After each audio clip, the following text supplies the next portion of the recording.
สบายดีพี่น้องป้องไปเนาะหลังจากที่ว่าเฮาปั่นมันตากมันเตะมันแล้วเนาะพี่น้องเนาะเตะมันเด้อบ่ได้เตะเมียเด้อแล้วเฮาก็สิมาตำบักหุ่งกินข้าวพี่น้องเอ้ยโอ้ยบักหุ่งกับเกลือเพียวพี่น้องเอ้ยซื้อมาเมื่อวานนี่อยู่บ้านพี่น้องนี่มากนึงสิประมาณเท่าไหร่นี่พี่น้องแต่อยู่บ้านค่อยฮะฮู้บ่ราคามันเท่าไหร่นี่20,000พี่น้องเอ้ย เว้าแบบลาวๆเฮาก็คือว่า20,000กีบพี่น้องมากนี่เนาะอันไปซื้ออยู่น้ำแม่ค้าพู้นแล้วบ่ได้ใกล้บ่ได้พี่น้องเอ้ยทางดงบางแงวเนาะทางดงบางแงวเจ้เลิศคนงามเพิ่นเอาเพิ่นขายมากแล้วกิโลละ20,000ไปซื้อเมื่อวานนี่อันเพิ่นแถมปลาแดกพร้อมปุกนึงพี่น้องเอ้ยอันปลาแดกก็บ่แม่นแถมละล่าได้13,000กีบก็แซ่บอยู่ปลาแดกเราเนาะบ่แม่นโฆษณาแซ่บหลายพี่น้องเอ้ยโอ้ยครับโอ้ยตายเลยบาดมันหุ่งหิวพี่น้องเอ้ยปาดบ่คมปาดละหมื่นไปหมื่นมาเบิ่งสิลองวิธีใหม่เบิ่งเอาแบบทันสมัยลองเบิ่งพี่น้องเลยนี่ได้ไดแบบนี้มันก็ทันสมัยเลยพี่น้องเนาะนี่ไปเฮ็ดแบบโบราณอยู่ทักปอกแล้วมันไม่เหี่ยวพี่น้องเลยโอ้บ้านพี่น้องห้องบางอย่างนี่พี่น้องบ้านคอยห้องมะเขือค่ายพี่น้องเลยนี่วิธีอันนั้นเด้อพี่น้องเด้อวิธีห่อนเอาค่ายมันออกเลยลงของเลยพี่น้องปิดงาคักเอาเลยบ่มาเบิ่งรูปบ้านนี่มันก็พอประมาณนี้แหละพี่น้องเลยเนาะกะสิบ่ร้อยปานใดประมาณนี้แหละแต่ว่าโอเคพี่น้องไปเฮ็ดเด้อขังบ่เสือดีกว่าสิมานั่งเอามีดขดกอดโดยบ่ทันกินพี่น้องเลยก่อนอื่นเฮาก็สิเอาพริกลงก่อนพี่น้องเลยเนาะพริกแล้วใส่ลายเพชรลายได้บักพริกนี่เนาะใส่หน่อยเพชรหน่อยเอามันจวดเลยไปเลยพี่น้องเอ้ย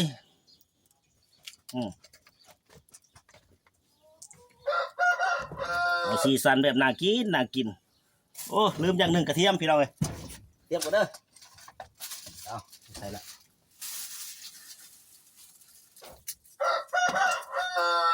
มาแล้วกระเทียมใส่2 ยิ้ม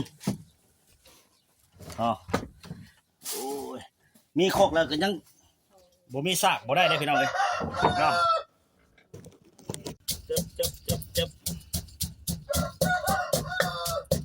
ทำเองกินเอง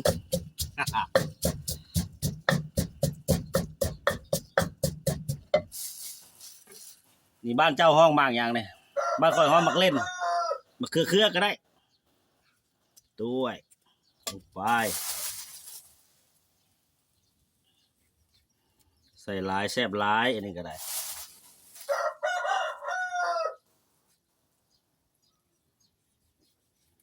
ได้3-4หม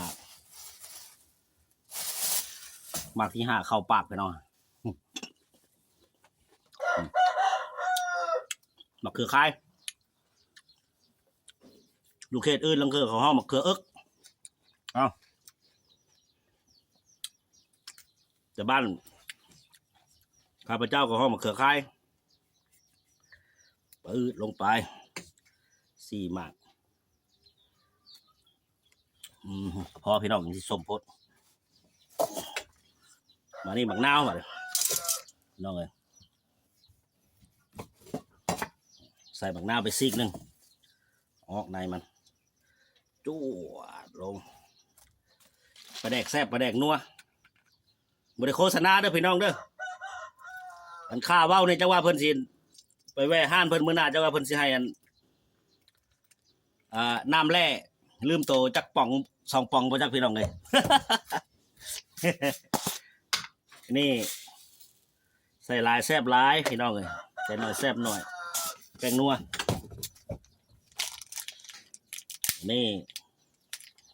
น้ำตาลน้ำตาลก็ ข้าพเจ้าก็ปลูกอ้อยพี่น้องเลยได้น้ำตาลก็สงสัยสิน้ำตาลตัวเองนี่แหละเบิ่งทรงเลย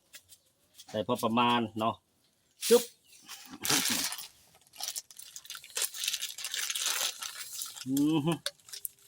น้ำลายแตกเลยพี่น้องเลย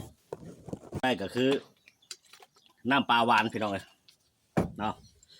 ตอนนี้เขาสิมันยั่วๆลองเบิ่งบัด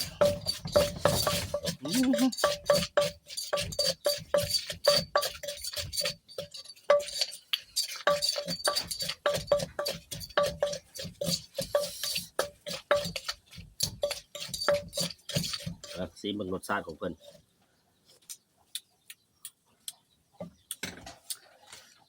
น้ำปลาจังหน่อยพี่น้องคือสิได้ที่แล้วบัดขั้นตอนสุดท้ายกับบางหงที่เฮายำไว้แล้วฮึม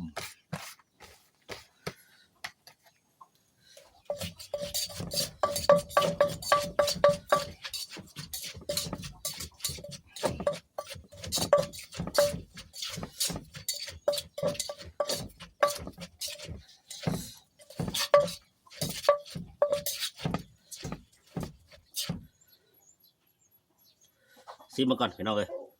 มันจะเป็นจังเลอรสชาติ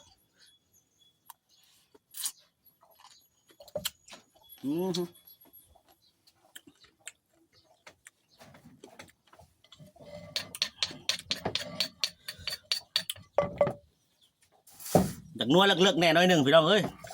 กระยามันทำเองกินเอง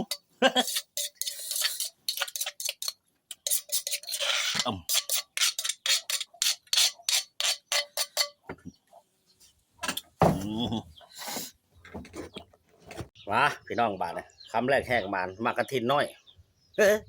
อยากเลื่อมในเด้อพี่น้องเด้อสะท้อนแสงแน่น้อยหนึ่งเนาะเพราะว่าอยู่เถียงนาเฮาไว้ทางเข้ามาพี่ทางนี้บัดบ่มีฝาพี่น้องเลยบ่ว่ากันมาสีสันแบบบ้านๆพี่น้อง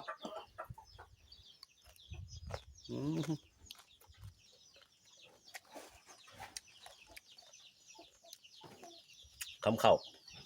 ขาวๆงามๆมันอ่อนพี่น้องพอยำกรอบ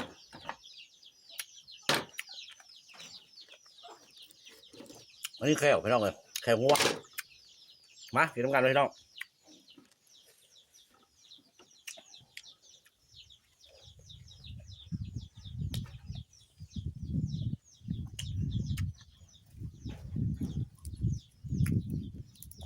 บ้งก็อยากเบิ้ลช่วงไหนแล้วพี่น้องบ่ได้ซื้อมาปลูกต่อยากกากลเผือกกลมันพี่น้องเอ้ยเมื่อทางกับไปหาเมาบ้านนั้นบ้านนี้